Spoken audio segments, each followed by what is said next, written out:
Shut up and sit down.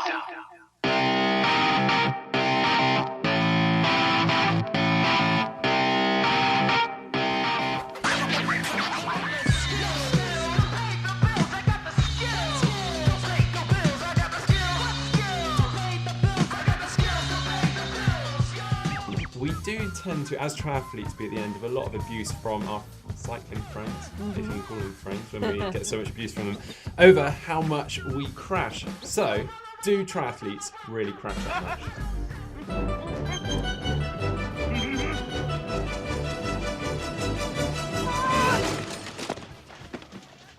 I meant to do that. Matt Lee Grand, Evan Price, Lance Hepler, and Jake Von Doering are about to say some stuff on the Dialed podcast. Will it be any good? Maybe yes, maybe no. You be the judge. Just don't be too judgy though. I don't want to lose this gig.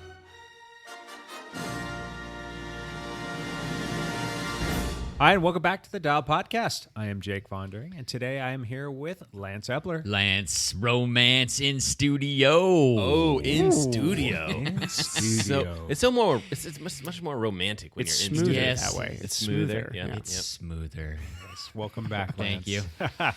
Evan Price, how How's are it you? going? Yeah, so boring. So boring. Vanilla over here. Very vanilla. And last but not least, Mr. Matt LeGrand. What is up, ladies and gentlemen of the internet? Oh, I'm doing great. I'm doing really You're- well. you're part of the Thank internet. you Pretty for good. asking. Doing pretty Wow, good. That's Yeah. nice of you. Absolutely. Am I included in that? Come with a better intro. All right, what y'all came for, the backpedal. I know that Lance has got a lot, of course. Lance has a lot. Evan does has a Evan lot. A lot. Myself, not so much. No. And Matt's kind of right there with me, probably. So we'll No. start with Matt. Okay. Matt. Yes, That's absolutely. got cross country season. That's fun. Yeah, that's right. Cross country season's full effect. We had our team time trial. Kids are good. Kids are fast. Coach is slow. Yeah, no, I've been running a little bit, and that has been fantastic. And swimming a little bit, which has actually been pretty good. Biking a little bit. I got a new Wahoo Kicker core. I'm going to try and get on that bad boy. Nice. So that is exciting. We've had just a touch of rain, so I'm the opposite of Lance. I'm kind of excited for like indoor training season, which seems like No. it seems kind of like sadistic, doesn't it? It's This like, is yeah. early for the rain to be coming, right? so Well, do you think yeah. this is a blip? Can it be a blip? Oh, it's going to be nice. I think it's good. Yeah. Okay, good. We get into these patterns where it'll be like raining during the week and nice on the weekends, and raining I'm during the fine with weekend, that. and Yeah. it does That works for that me, kind of, yeah. or sometimes it's the opposite. But I find that we get into these patterns up here with weather, and it seems to work okay for me. So yeah. I'm going to say 4 to 5 more weeks of 4 to 5. Okay. decent weather, and then all of a sudden it's just going to go to crap right around Yeah. Halloween. So Because we were good through September last year, Yeah. right? Oh, yeah. Outside of Yeah. we had the fires last year with the ash, yeah, so that but was weird. but- It's usually pretty nice. I mean, the temperature's pretty nice in September here, and then October you start to get the fall colors. It starts to cool off. You get that crispness in the air, and then you Yeah. kind of feel it coming. Then all of a sudden, right towards the end of October, it's like the skies open up. So yeah. Yeah. October here is beautiful in the Pacific Northwest, it's though. gorgeous. It is so nice. Yeah. That's a good little 4 week. It is glorious. That's a good 4-week window for really good fall riding. yeah. Yeah. Cool. Yeah. And All then right. it rains. I'm gonna yield my time to. Well, one quick question: Oh, okay. Are you running with the kids at all right now? How's you feeling good no, enough to do that? not really. I think they're most of the kids hate me, so there's that. There's a couple of them that tolerate me, and so every once in a while I'll like hop in and do like whenever it's like hill repeats or something like that, I'll like kind of hop in and kind of like finish the last couple with someone that has to do it by themselves or whatever. What's it is. the hate So- about Coach LeGrand? I don't get that. I Yeah. don't either. Yeah, There's you not a guys- Are you hateable not cool bone for in high your school body. kids? If you guys would just hang out with me just for like more than 5 to 10 minutes, you guys would I don't go with you realize for whole rides. I'm extremely annoying, and we knew that. I ask the kids to run, which is crazy. It's like they joined the cross country walking team, and the expectation is for them to run. So. Yeah, and it's that, and I'm always like, we don't have all day, let's go. I'm constantly kind of prodding them to keep moving and doing stuff, and I think they find me quite annoying. So you've got 100 more children at the school, right? 100 kids, yeah. We have 105 or so, something like that this year. So it's a it's lot. like Wow. 105 more kids. You got 3 at home and Got 3 105 at home. and 105 at school. Yeah, How and many- I do. I refer to them as my kids. How Like, many those of are them my do you have running to kids. motivate to run? Of that 105, roughly? of 105, I'm guessing like, it's interesting because you have guys that are like super motivated. They'll run 70 miles a week or whatever it is. And we're like, okay, we need to go down the track to do such and such. And they'll walk down to the track. And I'm like, this is the cross country running program. So all of them, I guess, is the answer, most, for the real answer is like, there's probably 30 or so that are motivated to run on their own. Okay. So it's not, it's not huge numbers, right? Yeah. It's not like a massive amount of people that are like, oh, it's Sunday, I'm going to go run on my own. Yeah. It's a pretty small group that's, that are really pretty motivated. A runners, lot of people are there for the social aspect of it. Yeah. It might be 40, but I think it's probably closer to 30. I don't know. Yeah. I'm probably going to get in trouble for Is saying this that. is this where Matt like goes into like, well, back in my day with cross country, we used to run to school to practice and then backwards back. In Alabama, we ran in the snow. Uphill. Once. Yeah, uphill to school Never. and then uphill home. Yep. I try not to like talk about the past days too much because the kids don't want to hear about it. And Are you not cool to them? oh no, Like at all? really uncool. I think. Yeah. So you're like now at the age where you're not cool anymore to high school kids. I can't even remember the age when I was cool to high school God. kids. Yeah. They don't even know about Matt LeGrand, podcast icon superstar. Podcast icon superstar. They Former they all-star don't- collegiate runner. YouTube sensation. Yeah. YouTube, how could I forget that? Yes. They don't, I don't think they know, things, yeah. and I think that's a good thing. Although, maybe if I made some sort of like, you should run to the track when your coach asks you to run to the track. Maybe if I made a YouTube video of that, then it would be like, oh yeah. Don't I they should all do love that. like? Don't all kids want to be YouTubers now? Yeah. Can't you be like, hey kids, guess what? YouTube. I'm a YouTuber. Or would they just be like, now I don't like YouTube? Yeah, something. They'd be like, oh, YouTube is No uncool longer now. cool. Yeah. No longer. Snapchat for me, would you? Snappy chat. Yeah. Oh, I'm big on the snappy chat. The kids love talking to coach on snappy chat. God, I wish your runners actually listened to this so you could just get berated at practice. Oh man, that's possible. We might have Could to look happen. into this. I think so. We need to start marketing to the young cross country There you go. population. All right.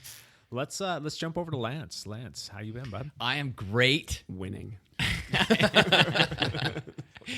Yeah, after the big gravel race last Yeah. week, I came home and cyclocross season was in full swing, and so I went to every race I could this week. So yeah, it's like perfect training plan. You're gonna take a taper. You're gonna And you're then gonna just race a ton. You're gonna review your season and Yep. talk about maybe what you could do better in the next season. No, I did nothing. none I of that. got in the car, drove 10 hours, Raced. fell asleep on the couch for 20 minutes, got in my truck, drove to the venue, and did a race. So Was the 20-minute nap actually necessary? Do you feel like that helped it you?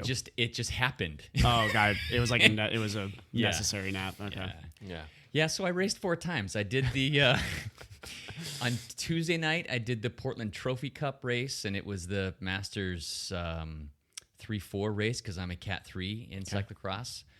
And Not for long. You've got the No. points now, don't you? well, it's They're all different series. they're though, all so- different series and they Oh, do different okay. things. So there's kind of a confusion about when I'm going to be upgraded. So So To end so the those suspense. points do not. no, the weekend together? points count more than the weekday got it, points. got The it, got it. weekday makes series sense. points, they only count at the end of the series. Okay. And I also heard they're only upgrading once a month, so I might have the whole month of September as a Cat 2. Or pardon me, as a Cat 3. So I don't know. But yeah, I did 4 races. I won all 4 in 4 7 races. days. Four in 7 days. Just Four- win these races. He like That's- crushed them. 4 in like 5 days. 4 in, yeah. That's gonna be a really tough streak for anybody to touch at this table. I don't think 4 in Oh, 5 days. I think all that gravel riding, all the riding I did all summer long, it just like, yes, I was like ready to go, So, yeah, the first race, I won that one by a couple minutes. The second race was Blind Date at the Dairy at Alpenrose. These are weekly series, and I didn't crush that race. I got around them in the second or third lap out of 6 and slowly pulled away from them. But then Saturday's race, It was the Grand Prix Carl Decker Yeah. series. This is the second race in the series. I missed the first one because I was in Idaho. And I did it's just Cat 3 Masters. It's not a mixed class 3-4. It's a Cat 3 Masters. And in that one, I actually dropped my chain in the first lap and crashed twice. Oh. Yeah. Explain the crashes. Well, That's what I'm more interested in. well, the first crash was on a 180 grass turn, and I just came in too hot. Just washed out. Yeah, my front wheel washed out. So I wasn't down much, but, you lose 10 seconds. Yeah. The second crash, this race has 2 sand sections. Yeah. One you can ride through and one you have to run up. And so I was dismounting for the run up, and I just botched the dismount. So and just pretty soft, poof. pretty soft falls. Then. Yeah. Yeah. Yeah. So, Did you get heckled when you fell going uphill? dude, because I'm a Cat 3 and I'm crushing fields, I heckled on every corner at every race. They're yelling at me, "Sandbagger! Yeah. Welcome to Cat 2, sucker!" Yeah. You're They're gonna just yelling at me. You're Totally deserved. So when you win, people are gonna really not like yeah, you. and I'm looking at the times for the Cat 2 racers, and I'm just gonna get crushed in the next level. So I'm trying to enjoy the Cat 3 as much as I can. I don't think you're going to get crushed. So Oh, it'll be crazy. But the Saturday race was cool because I crashed twice. I dropped my chain, so I was back about 20 seconds from the 2 leaders. One was a teammate, Chris Weirman. Yep. The other guy is a solid racer, Michael Aylward, I think, from Bonk Collective. He's a great guy. But they had gapped me, but I just went full gas for like 3 laps and just slowly gained on him. And finally, the second to last lap, I caught the leader and went around him. And he kind of gave up after I went around him. So Nice. Yeah. So that was When you drop, do you do a 1x on your cross bike? this was on my cross bike that had a 1x. Okay. There's like a chain guide Yeah. to help keep it on, and I hadn't adjusted it very well. Okay. It was too high, Oh, okay. and my chain came off because I went over 2 barriers. I had to dismount, went over 2 barriers, and I had just gone around the 2 leaders, Okay. and I slapped my bike down to jump on it, and You just rattled the chain just enough. and it just popped off because I slapped my bike down. I didn't like smoothly lay the bike down at full speed. I'm like, whack. Right. smooth as fast. Yes. That was not a Lance Romance No. moment. A Lance Romance moment would have been smooth. It would have been smooth. Easy off the tongue. There you go. Yeah, that's right. So I slapped the bike down. That's where the chain popped off. And it only took me 10 seconds to get back on. It popped on pretty quickly, but it was totally my fault. So, yeah. No big deal. Yeah. Still won. So I still won. So here's the $1 million question. Do you just self-cat up now so that you can try and get some points for the uppers? Or do you Well- try and ride the wave as long as you can and see if they don't kick you out so you can win the series? I'm really torn. It's a tough one. I'm really torn This is because something we got to talk about with him. Yeah. man, it's fun to win. Winning is fun. Winning is a lot of fun. It is. But I'm not positive how many Cross Crusade races I'm going to do. I mentioned this. There's 8 races. 6 of them are on Sunday. Yeah. I generally don't race on Sunday. Yeah. And so I'm not sure how many Cross Crusade races I'm going to do. And that's right when my upgrade should come, which will be, the beginning of October. So I don't know. You can't self-categorize yourself in cross to a 2. That's right. Yes. That's right. Yeah. So I can't say I'm gonna just race the 1-2 Masters class. I can't do that as a 3. So, but there are 2-3 fields that I could, but they're open fields, and then I'm racing 15-year-olds who can't vote and are gonna smoke me. Yeah. So Seriously. So all Those the kids are time incredible. the time that they could spend voting, they're out riding their bike. They're riding their bike, man. they don't even have driver's licenses. All the kids that have quit cameras cross country because of Matt are out there Yeah. now just killing you in cyclocross. That's right. So for the GP series, though, you missed the first race. I missed the first race. You won the second race by how much? It was only like 20 seconds. I sat up You in the could last. probably ride that wave and just try and win that series outright, and hopefully they don't catch you up. Yeah, that's You probably possible. could, and then push comes to shove, they upgrade you for the Cross Crusades, Right. and that's probably not a bad thing. Could be fun for you. And, Yeah. Try your hand before the I mean, season's up. in the end, it's a couple more weeks as a 3, even if That's it's the it. month rule. I mean, right? Like, Yeah. what's in the grand scheme of things? You're going to race quite a few more seasons in the 1-2. Like, what's the rush? You know? Right. Exactly. As long as it happens the next month, I mean, it doesn't really matter. Right. Just keep having fun this month. Yeah. So I'm just trying to have some fun, and I just Just gotta get I just stronger. gotta take the jeers and heckling. I just gotta take it. So Is that what's eating at you? It's more No, the it jeers and heckling. it doesn't eat at me. It just I don't want people to think I'm not thinking about this and not just like, oh, I'm gonna race the 3s because I can win the race. It's like, okay, well, when do I race the 2s or not? And the times of the races make it's more complicated than just like, oh, well, I'll just do the 2-3 race. you know? Yeah. So Well, you raced as a 4 last year, right? I think That's you'll where do. you- Yes. I think you'll do So, more. I mean, you catted yourself up this year. Yeah. I raced as a 4 last year, and when I did the 3 race, I was like 30th last year. What a difference a year Yeah. makes. I think that's what's going to happen when it goes to So 2s. it made a bit of a difference. So every time somebody heckles me, I just put my hand in the air with number 1. Just so, This is like when Batman became a bad That's guy. right. This is like, It's just, and I just laugh and smile and like, and just go by. Like at Portland Trophy Cup, there was like 6 laps, and the first lap I went by way out in front, and they're like, "Dude, you're in the wrong race." And then the next lap, crickets. Nobody said anything. So the third lap I came through, and I'm like, "Where's the abuse? Come on, you suckers, lay it on me." Nice. Yeah. And then they started yelling at me again. and then lap 4, 5, 6, we're just getting grilled the just entire getting hammered. You're like throwing stuff at you. By lap 6, you're like, that one That's kind of hurt right. my feelings. Yeah, okay. That was too much. You guys. It's not fun anymore. So you went out to Corn Cross yesterday, and that was your 4th yeah. race of the week. Yeah. You crushed that one too, yeah? Yeah. That Was wasn't. I was saw that a fun race? Are we allowed to start heckling Lance when he Yeah, comes maybe in with the you wins down? Like, he gets heckled at the race and on the podcast. Like, fine, I'll upgrade. Well, Corn Cross was kind of a bigger deal because the top 3 people get call-ups for the first Cross Crusade race. Yeah. And so I thought there'd be a ton of people there. There wasn't. Oh, really? Our field only had like 16 in it. Was And it raining? It wasn't. Oh, okay. And at the Grand Prix race the day before, there were 60 in my division. Wow. Or something like no. That was the blind date race. There was 60 in my division. Anyway, so there were only like 16 people, and so there were 3 of us who were battling for those top 3 spots. There was a cool picture of you guys all at the start line. It was like was it 4 or 5 of you Yes. guys dialed all lined up right There in the was front 4 row? of us. There was no call-ups, but we kind of positioned ourselves so that when they said, "Okay, roll up," Yeah. 4 guys Oh, in look at dial that. jerseys Yeah. right on the front line.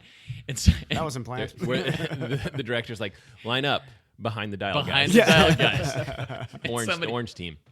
And you could hear Orange. somebody in the back row go, "Freaking dialed guys, man. Look at that." We're like, "Sorry, guys.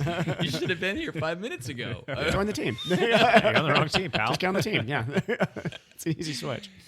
Yeah, so Another race and it was another funny. win. It was fun. Yeah, Corn Cross is a great race. It was a lot of fun. Me and a teammate battled it out. Chris Weirman, we battled it out. Yeah. It was a 6-lap race, and we battled for like 4, 5, almost 5 laps before I only gapped Chris by Yeah. 30 seconds or something like that. Speaking of Chris, how about his son Hayden? How did he do yesterday? He ended up 5th in the 2-3 field. Mechanical or something? It was a much trickier bike handling course. Oh. Because there were several sections where we went through a corn maze, and there was a track that was packed, and if you got off the track at all, soft loamy dirt, you went down. Oh no. Yeah, or you stalled completely. So you had to stay in the track, and you had to know how hard you could push, how fast you could go into corners, and I think Hayden struggled with that. Okay. Yeah, He's a machine though. That kid right now is 15. he's 15. And he's racing in the 2-3s. He's racing in and he is 2-3s. just handing people their lunch. It's just like Yeah. he's out there crushing it. I'm like, man, Our that's lunches are awesome. going to get handed to us by that kid for a while, Big, I'm sure. big motor on Yeah, him. such a nice kid too. Yeah, So great kid. Nice. Yeah. all right, He well, loves it too, doesn't he? Yeah. oh yeah, That's he's awesome. just a Oh, that's so happy-go-lucky awesome. kid. It's awesome. So, Well, congratulations, Thank you. Lance. And speaking of winners, looking across at Mr. Evan Price. Did not win, but Well, you won your age group. You didn't win. Yeah. You didn't win Yeah. overall. That's still huge. And then overall, how did we finish up, Evan? third amateur, and I would have been the 20th pro. So Dude, I was happy with it. that's massive. big So- day at the office. First of all, where'd you go? Yeah, What- rewind. What was this So, race? so this was Ironman, had the half Ironman in Santa Cruz, California. So cool thing about this race was Derek had convinced me to do it, and Cassie and her parents they live in Los Gatos, which Yeah. is like 30 minutes from Santa Cruz. Okay. So Cassie decided she was going to do a relay, and I was like, cool, I'll go and race. It's a great time to end the season. I want to do another half Ironman because I've done nothing but put stinkers down at half irons all season. And I was like, finally came off a good result at nationals, carry the fitness over. Right. So went through like the last 4 weeks as mad, like doing a lot of swimming, a lot of biking, and just like a lot of intensity on the run. So it was a fun last 4 weeks. Well, and you've been definitely. doing some like fun bike rides, like lots of group, lots of group stuff, and a lot of like high-end I stuff. basically trained like I was a road cyclist for the last 4 weeks again, which is probably what I'm just going to carry over all the way through for the rest of your cycling just like improved over the whole season. Your speed just like dropped. Yeah, and I really think that had a lot to do with just getting back to riding with roadies. That's what I'm going to continue for the rest of. I'm not doing this whole sit on the time trial bike ride by myself for hours and hours and hours anymore. It's going to be jumping in with the crew, maybe one ride a week, time trial bike by myself. Yeah. But it was just, and I know, so everybody here's probably been around the Santa Cruz area, right? Jake? Yeah. Maybe. Maybe. I can't like remember like when, yeah, when I like, was young, but yeah. yeah, that's so that area is absolutely beautiful. Like it really, really is. That course was they shut down part of Highway 1 for the bike course, and it is just right along the coastline. I mean, you're going through these beautiful rollers. It's like I think it was like 3,000 feet of climbing for a half, which was actually a lot of That's climbing. a lot, yeah. But it wasn't. There were no consistent. It was all long.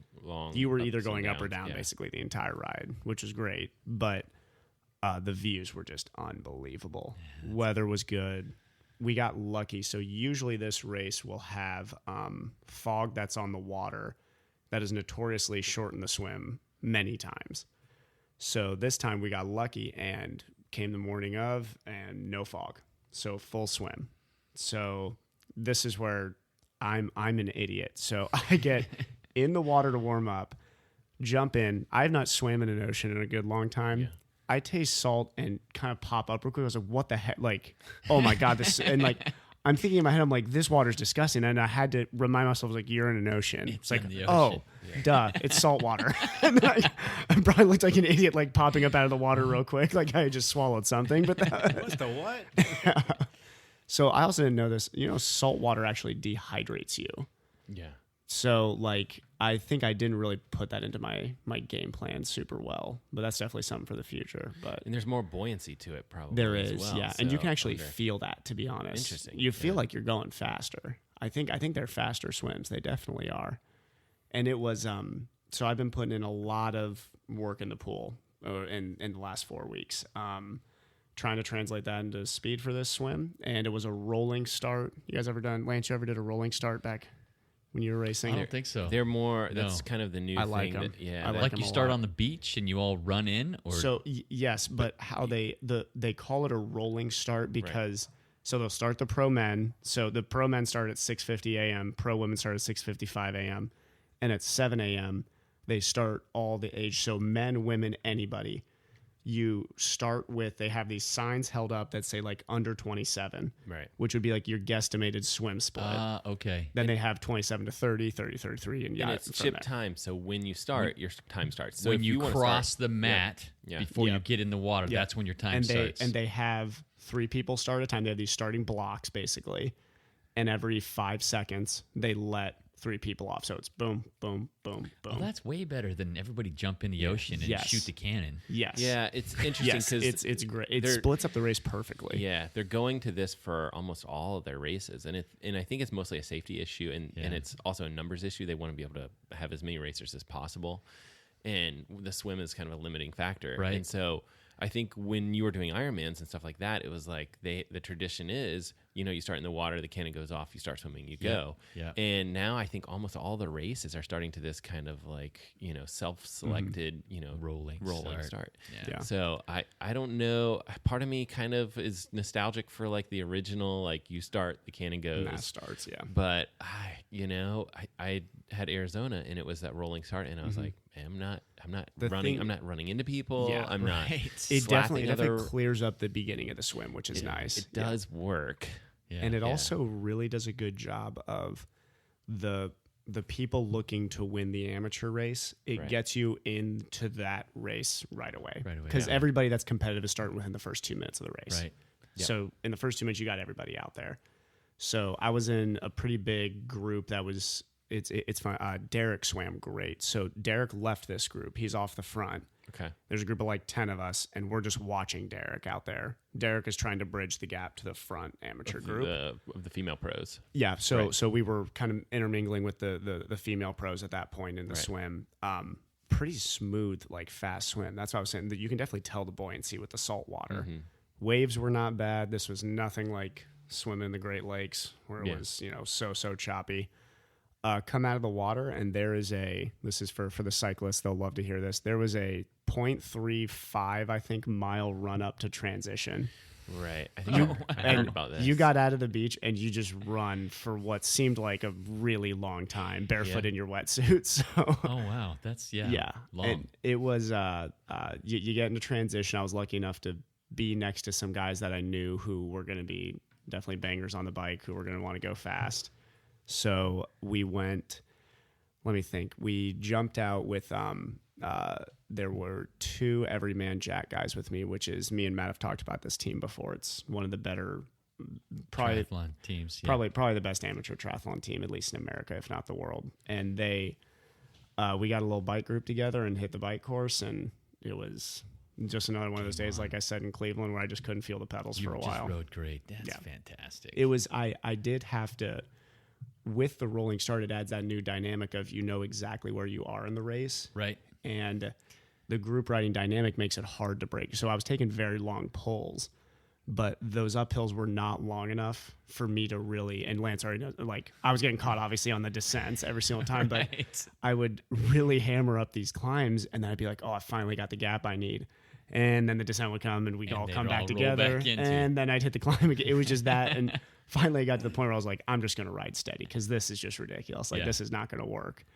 So the whole ride basically went like that. We were moving well enough that we actually moved through basically the whole women's pro field, which was really fun to see their race dynamics and what was going on there. Because I've followed some of those pros, and it was cool to see 2 women that I followed were having a really good day that day. They were up the field in one of the bike packs. So we, nutrition-wise, I finally think I did like decently well on nutrition, even though it wasn't a hot, like Santa Cruz is beautiful weather. So it was like 75, kind of cloudy, a little bit sunny, dry, like not too hot. No humidity at all. Yeah. And then, I mean, basically we just pushed all the way into the transition, and there was this technical section before transition where, channeling my inner Jake and Lance here, decided I was going to like actually attack the I was like, well, if I can make 30 seconds here, like that's 30 seconds I may be glad I made at the end of the day. Yeah. So me and one other guy from Everyman Jack pushed through this technical section pretty hard. One a little bit, I had to cross over an orange cone, and we were pushing very hard through going into downtown Santa Cruz there. So we came into transition, flying out of transition, and I had, kind of made a decision to myself. I knew one of the guys who came off the bike with me, Matt Eisen, who had won the race last year, and he is a very fast runner. He flies. He's a very, very, very fast runner. So I knew I had about maybe 30, 40 seconds on him. And I was like, well, I'm just going to force him to catch me. Yeah. So I was like, I'm just going to blow myself up and see if he wants to go as fast as I want to go in the start. So I ran a 17:45 5K to start, and kind of looked down at my watch as it gave me my 5K split and was like, well, that's not going to stay, because I don't think I'm going to be able to hold that pace for the rest of this run. Holy cow. And I think Matt caught me at like mile 5 or 6. It was like close to the halfway point was where he caught me and started to pull away. Yeah. and we hit this sandy technical section that was, I think, 3 miles long. And that is just where the pace started to drop. That's a lot of sand, It was actually. it was 3 a lot miles of on the sand, on hard pack sand. So it was interesting. It was this coastline kind of park, which, God, if I was to go there again, I would just walk a dog around there. That is the most awesome area to walk. It's right on the coast. It is hard packed and sand. So on the outside, it's more hard packed. Right in the middle, it was sand. So you were kind of like trying to run up on the lip hard stuff, a while. Yeah. So you were thinking too much at that point for how bad my legs were hurting. There was not a whole lot of brain cells left in the brain at that point. And my quads started to, the old cramping I'd gotten in St. George started to I started to feel it coming on, which kind of scared me for a second. I was like, oh boy, we're gonna have to run through that again. So got lucky that staved it off with chugging some Red Bull and Coke at an aid station, and then tried to keep Matt inside as long as I could. Right. We got to the last 2 miles, and he just laid down the hammer on the last 2 miles, and I wasn't able to keep him in sight. But You still went pretty well. Your run was fine. Yeah. There was no problem with yeah, that. I mean, especially for how tough that run course actually was. I was definitely happy with that. That was you got to be pleased with that. That's got to be within the range of what you were hoping for. yes, Or 122 for your half Half marathon marathon. distance. Yeah. Yep. So I'm sure in a dream world you hit 118 or something like that. That was going to be yeah. well, that's the pace I wanted to go out at. Right, Yeah, that was the dream world. Yeah. But still, I mean, 122. You'd be disappointed if it was over 125, I'm guessing. Yes. But yeah. But 122 is it's a solid. Yeah. It's a solid day at the That's office. just the whole race. That's just fantastic. It's just a good day for you. It was definitely one of those days you look back and you're like, yeah, that's those aren't days that I think happen that often. So it's good to know that I still have that in me, and maybe it can get a little bit better. So yeah. And now what are you going to be doing? So There's this little I've got whisper that we got from you over the weekend. I've got to make a decision. So I think we still have to check some of the stuff on qualification, but I may this season between nationals and that race have qualified for my pro card. So we're gonna have to. Oh yeah. So I have to talk Hey, to some this is people. an amateur podcast. He's out. We can't Well, have professionals here. on it. So boot him. what I'm thinking is next year nationals for amateurs is in Cleveland one more year. Is it really? Okay. I may wait one more year, knowing that I will still qualify for it that next year because I want to do Sandbagger. Cleveland. I know, right? You and You're Lance. gonna This get is- heckled. So this is the thing in the amateur triathlon world, and Matt will know this too. There are guys who should have taken their pro card years ago, but Ironman and USAT do not incentivize it by any means. Well, there's some very small things. Yeah, that like you- race fees and Yeah.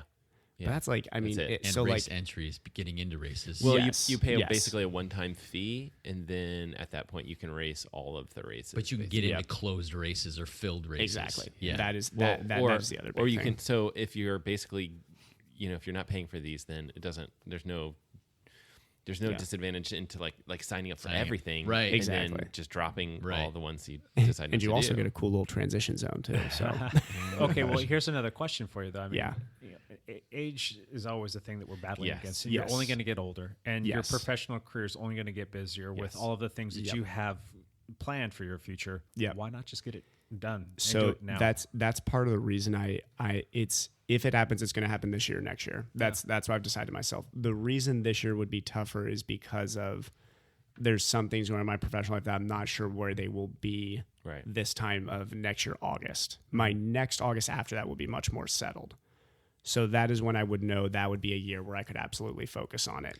Don't count on that. Yeah, I know. Dude, I trust know. me. In a I know. snap of a finger, everything Life can could change change. really This is, quickly. this is the funny thing talking to three guys with kids when they look at the 27-year-old guy like, no, my life's going to be settled at 29. Are you kidding me? That's Wait a second. Yeah, and you just might not have the opportunity. And, Yeah. and you just Yeah. never know. Like you could break your leg, you could do any, whatever Yeah. happens. And that is true. and You I'm never, not saying you never know I'm, what that happens. I'm not there. saying that you should go for it, but I'd probably be much more hesitant if you were 22. Yes. Then Yes. I'd be like, yeah, take another year or two, stay Yeah. amateur because it's fun, and you Yeah. know. But then I'm in like dog years of it. So like You've been racing next all the season time, will be my 10th year of racing triathlon. I think in dog years of racing, that's like 70, isn't it? Is that how it works? Here's my 2 cents. Seize the moment. Seize the moment. Yeah. Do it. I mean, Yeah. the worst thing that happens, what? Yeah. You just don't do quite as well as you wanted to as a pro, Yeah. but you still got that next year to build And upon. that- and you've that- got that experience in yeah. your belt too. So And that to me is, I'm really not as worried about. I know a lot of guys who took their pro card early, but I think you almost got to pay the piper in that sense. Like when you take that pro card, you're going to go out there and get your butt kicked. Yeah. Like that's just, you just go in it's there a knowing foregone that. conclusion. Yeah. Unless you're some phenom. The major drawback is that if you took your pro card now, you couldn't race in your hometown next year. Yeah. That's Yeah. what's putting you back, right? That's the one thing, because I would like to go back to Cleveland and really be close. Yeah. Do they not like have a do. pro option for that? And Nah, there's nothing that would like compare. Yeah, that's a weird thing with they have There's no St. George's. The I'll national give you my driver's championship. license. Yeah. You can go out there as me and make There me you look go. really good. Racist Jake Fonter. Yeah. The other thing is it's not like cycling where once you go up to 1-2s, you're a 1-2. Like you can be pro for 2 years and then be like, and I'm going to be back to Jump back. amateur. Yep. And then you can do You can that jump for 2 back and years, forth and then as you can much as you jump back want. to pro for 2 Here's another years. question: is if you take a pro card for next year, are you a pro for the entire season, or can you at some point in time say, this isn't working out? That's a good question, actually. I'm not sure. What if? Sorry, Matt. What if everything okay, goes sideways and Yeah. you just don't get to do the training that you want to? Yep. Can you just say, I don't want to be a pro, I'm going to be an amateur, and then go race nationals? I think I don't know. I think you can. There's stuff I got to look up for this, because I've got to review the qualifying stuff, because like you have to apply. So it's like I have to say like this and this Yes. result, boom, tournament. There Gotcha. you Yeah. go. Yeah. That's yeah. You may still not qualify. Yeah, and that's the thing is I know going into next year with my goals that I will qualify after next year. Yeah. But this year, yeah, if I turn those 2 races and they say no, then yeah. Right. Yeah. Well, so that might be you could let that be the decision maker for you. I could, yeah, just throw turn them in and throw see. it in and see what happens. Yeah. So yeah. Do it. Yeah, I think we'll Yeah. see. Of course, then you get kicked off the podcast, and that's This is an amateur podcast. Makes for a great guest. What about like last place pros? Can we change the name to amateur and last place amateur and pros? last place pros. Yeah. Well, I don't think it'll change that much. Like you'll do some of the same stuff, Yeah. some of the same races, And I was kind of looking at that. So I think there were 25 pros at that race. I would have been 20th. Let's say next year I knock off 2 to 3 minutes off that time. It would have tossed me like 15th or 16th. So Still respectable. yeah. I'd be fine with, middle. I mean, like, I definitely don't want to grab the pro card and then go out there and, like, disrespect the sport and get dead last and get my butt kicked. Like, I'd like to go out there and at least be competitive in the back middle of the field. I think getting to that level, there's no sense of disrespect. Unless Yeah. No. fly out there with middle fingers. Yeah, just flying not up in the air and say, F Right. you. No, I mean you gotta imagine there's tons of pros that are coming back from injury. There's tons of pros that are That's true. like women pros that have given birth one year and the next year they're still racing pros and their Yeah. body's not there yet and stuff like that. And so I don't find those people disrespectful to the That's sport. true. I just That's find true, like yeah. that they're coming back. That's from the more something. amazing thing to me. And this is something that as men we never understand is like women who go through pregnancy and then come back and are racing professional that next year. That's incredible. Yep. Do you have Yeah. any good friends who are pro? Yeah. I have a lot of guys who have grown to up them. racing. Get their 2 cents. I'm sure that they can give you some good Yeah. insights. There's a couple guys I know I'm gonna ask their firm opinion on it. So There you go. yep. It'll be a fun year either way. Yeah, Yeah. for sure. We're doing Whistler either way. So Yes, yeah, for sure. I keep thinking I'm thinking like, oh, he doesn't need to do Whistler. He can go to the World Championships and all these other things that you can do. Well, I'll tell you what, that'll be funny if that's one of my first pro races is jumping into my first Ironman. You would do okay. Like there, like Yeah. there's pros around here, and they, they'll go to Whistler, and they have a mechanical, right? Like. Yeah. And then you go from 9:30 to 10:30 in an Ironman. I mean, like Yep. you're going to surprise yourself. You're going to do fine. Yeah. If you decide to take your pro card. I mean, I'm not saying you're going to win every race, Oh God. but I do think that I need to start getting tested bad. If I win a race, you guys need to start questioning me at this podcast and be like, that's not realistic. We'll go ahead and we'll establish a baseline here. I'm going to have you pee Please in pee in this this cup. pee in this can of LaCroix. LaCroix here. Are you going to Matt drop an is advertisement for addicted to. LaCroix right now? Yeah, it's an advertisement. Sponsor us. That's a whole new kind of LaCroix. That's about what it tastes like, right? Yeah, tastes like a baseline. I taste a little EPO in there. Is he well hydrated at least? Yummy. Yep. But yeah, it was a fun weekend, and Yeah. I mean that was You had a lot of friends there. yeah, It's cool. yeah. Had a good support system there, which always just makes it so much more fun. Had you guys Congratulations. out here, which I know are always supporting me. Sent you guys Yeah. a cheesy text afterwards. It was I was awesome. feeling super emotional after, Yeah. so Tears. yeah. My Yeah, mom sent me like the funny. She listens to this too. She sent me like the funniest emotional text. It was Yeah. really funny. So yeah. You have to read it on. She was, yeah. Well, there was a point. The reason she sent that is there was a point when the tracker went off. So I was like, I think I was sitting in like second amateur or something like that, and then the tracker shut down at like mile 7.9 or 7.9. So she had thought that Oh.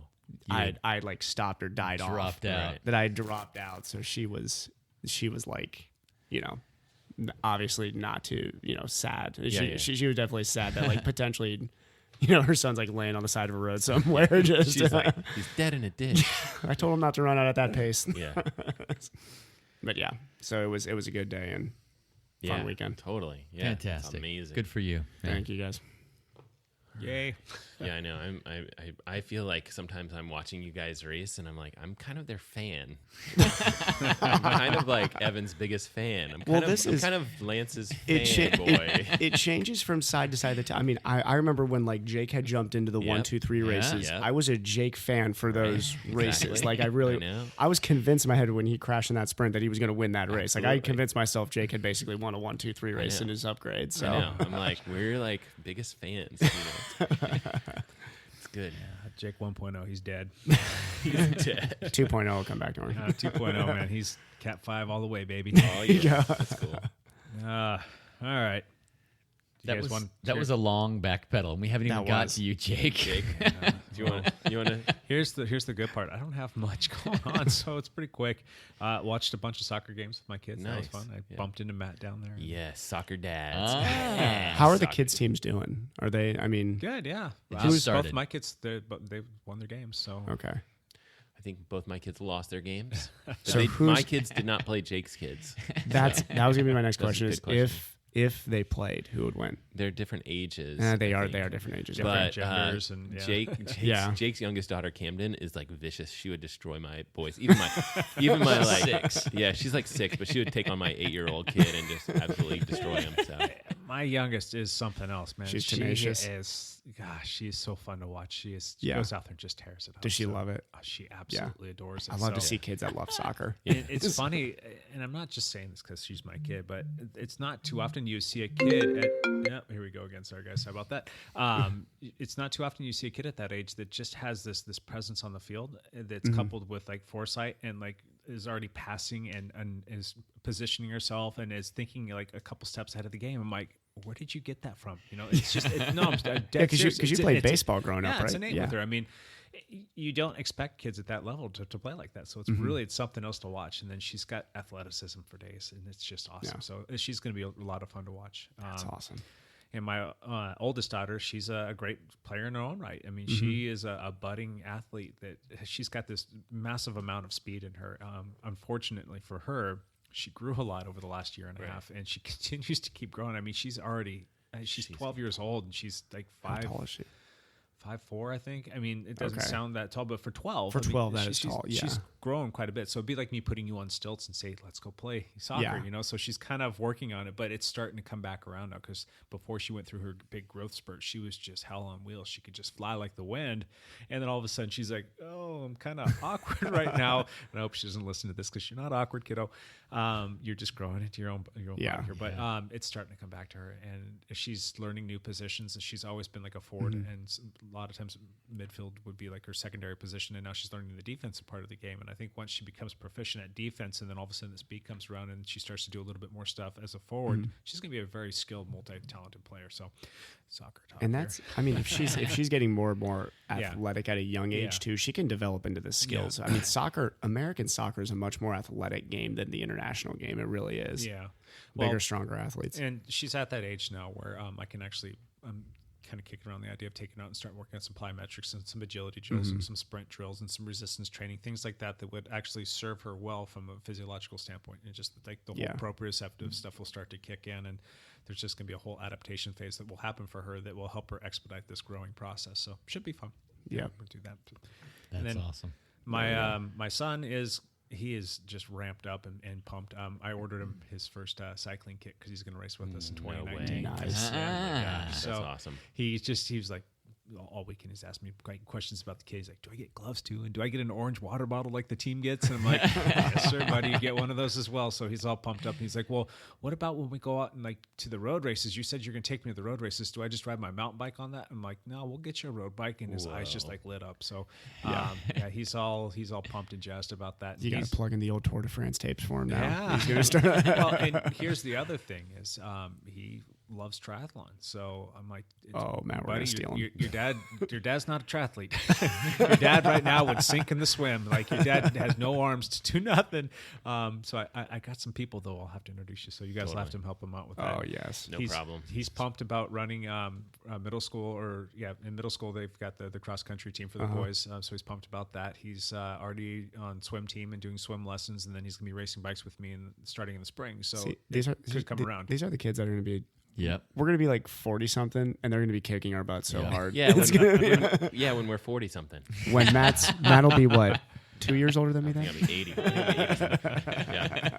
So, other than that, went out and watched Hetmere. Watched Cool. a lot of. I was a little late getting to the race because I'd watched the soccer games, but I got to watch a lot of people race, and that was a lot of fun. And took some pictures there, and coupled those up with all my soccer pictures.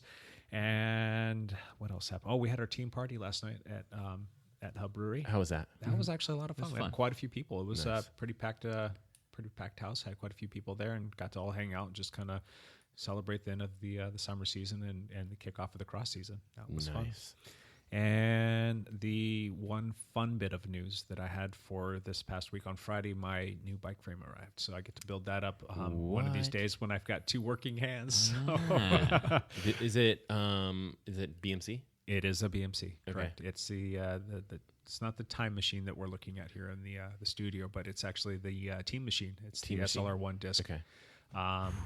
I got the frame mod and I'm going to do a custom build on it instead this go around. So it's going to be pretty slick looking. Oh yeah, colors. It's matte black with black lettering on it, but BMC makes a cool little overlay sticker for their down tube sticker.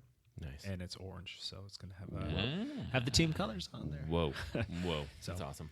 Anyway, I don't want to ramble on too much. I know that we're over 45 minutes into this thing, and we haven't even started the true part of the show yet, so I will shut up.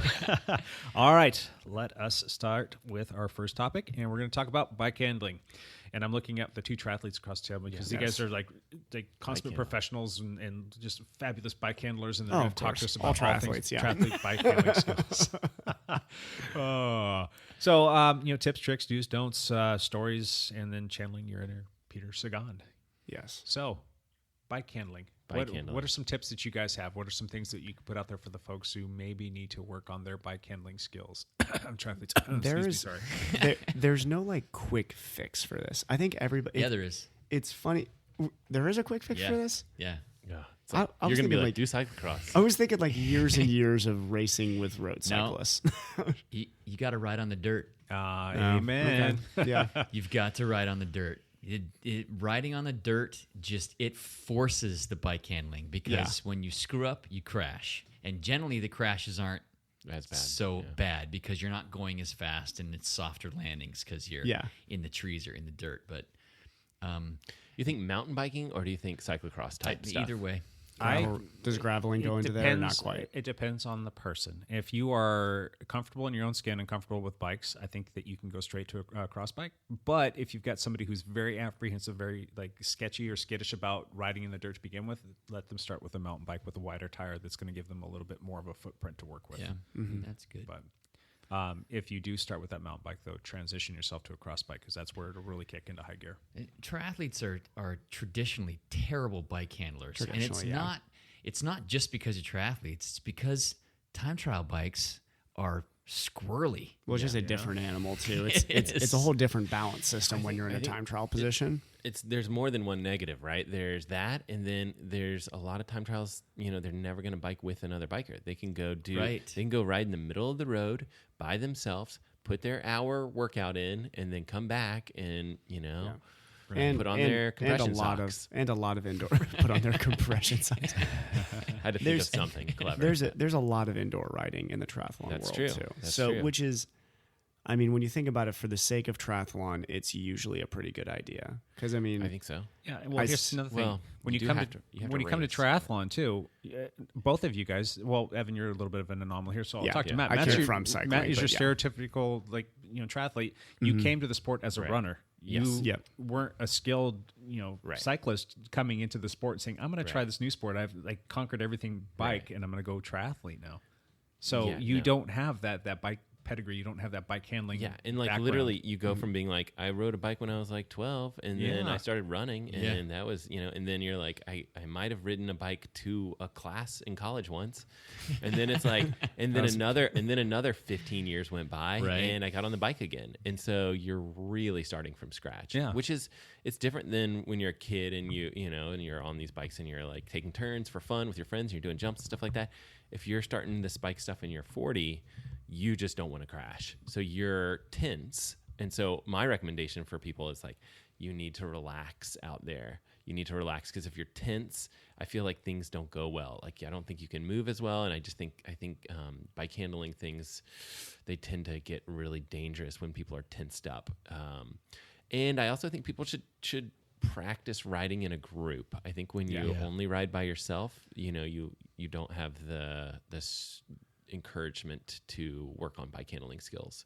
So I think it's also probably something to do with, I mean, most triathletes, just like Jake was referencing there, start triathlon when they're in their 30s or 40s. Right. I mean, the joke is it's the midlife crisis sport. Yeah. Like there's a reason that is the joke is. Yeah. So, I mean, you think about that, your prefrontal cortex is completely developed at that point. You have kids, a career, just like you said, you're scared to crash. Yeah, it's real. It's not like when you're the 15, 16-year-old young cross kids that we talk about who go out there like, what does that kid have to worry about if he crashes? Yeah. Exactly. Nothing. I mean, like, he goes to school His the next physics day. test, Yeah, he goes to school the next day and gets to tell a cool story. Even though I don't have kids and stuff, if I crash and break something, that is like my career. I mean, I'm a physical therapist. That's my career. Yeah. Like, I cannot break my wrist, period. Like, I do not have the option to break my wrist because I don't have off days. So that's...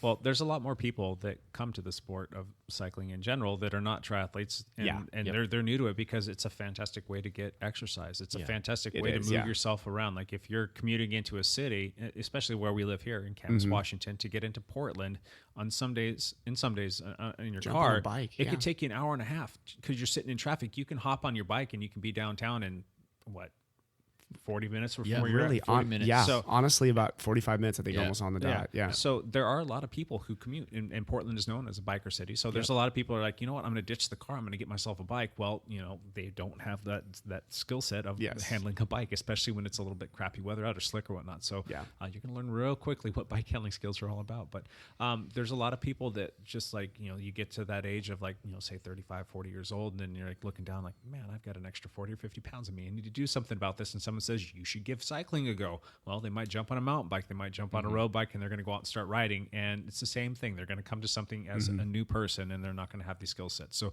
let's get into some more tips. Lance already alluded to the riding on dirt. That's a fantastic tip. And even there, you can kind of break that down of things that you can be doing to help yourself improve your bike handling skills other than just getting on the bike itself. So if I can give you some pointed tips, like while you're doing that, that's going to really help you increase your overall bike handling skills, which is going to make you a more successful cyclist and hopefully not get hurt. So you guys got any other specific tips?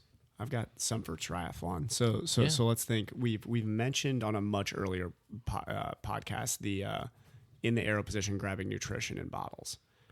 Also, I'm sorry. Every time I hear the word nutrition now, I think of Lance's Lance. buddy. Did you nutrition your dog this morning? I nutritioned the dog this morning. I'm sorry. Every single time I hear that now, even through the course of the week and out there at the cross races, I hear people saying nutrition. I'm snickering. So it's Ryan is his name, right? Ryan. So Ryan, thank you for making me chuckle. Thank you, Ryan. so Go ahead. So do you feed your dog gels then? Is that what this is? Because nutrition isn't like food to me. That's No, like, but you that's just took a why hint. it's ridiculous. But so like when you're reaching for those back arrow bottles, or as I saw this weekend with a couple of people at the aid stations, when you got to grab. So in the cycling world, guys don't think about this twice. You go and grab the bottle at the feed zones or whatever. in the triathlon world, that is like a scary endeavor for some people to take that right hand off the handlebar. Go and grab that bottle from the shaking volunteer who just doesn't want to make you crash, basically, and doesn't know when to let go of the bottle. Yeah. So there's definitely worthwhile things to practice if you're going to do a triathlon race, especially if you're going to do an Ironman. I think for all cyclists, you need to practice riding with one hand. Yes. And you don't have to be taking bottle exchanges for people, but just get comfortable having one hand on the wheel. And you don't have to be going 20 miles an hour doing that. Keep yourself slow in the event that something goes sideways, but keep yourself slow so you can work on the balance and working on, grabbing brake if you have to and taking stuff out of your jersey pocket. Spend time doing that kind of stuff. And don't just do it for 1 or 2 minutes. Spend 10, 15 minutes just riding with one hand. Yeah. So yeah, I think all of us have probably forgotten, but like when you start cycling, like just getting the water bottle out and taking a sip of water and putting it back in is like a little bit of a skill set that people aren't born with, right? Like when they're biking, it's I don't remember who it was, but someone was talking to me and they were like, "Yeah, I've really got to practice that," and I was like, "Yeah." You do. Especially if you're in a pace line. You think about it. If you're in a pace line, there's a lot of people who I realize will not take water in pace lines. And I think it does have to do with they're not as confident when their heart rate's high, when the pace is up, and they're like, got to get that bottle without breaking center line. Yeah. And then another thing to practice would be like kind of, when we say holding your line, we're talking about like try to keep going straight and not swerve. And you'll need to be able to probably look around your shoulder a little bit to see if there's traffic and things like that without swerving. Which if you're swerving and there's traffic, then there's a major fear of that. Accidents happen for sure. But being able to hold your line is safe for you, and it's also safe for the other people that are biking with you. So that's an important kind of thing to always be working on. That was actually one of my tips too. So you've got the fog line, which is that white line on the right side of the road that usually defines the bike lane or the fog, like where the cars are driving around.